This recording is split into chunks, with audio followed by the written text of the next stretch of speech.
Hello everyone and welcome. In this quick tutorial, I'm going to explain you and show you how to fix LinkedIn personal verification not working.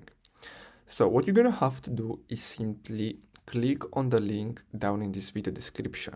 Then you're gonna get redirected to their support page.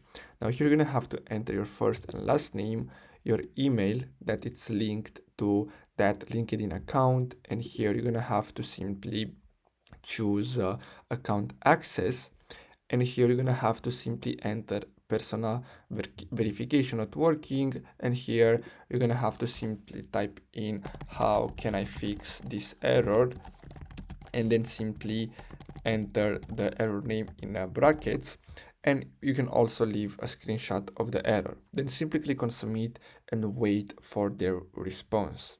So guys, I really hope you found this video helpful. Don't forget to like and subscribe. Thanks for watching.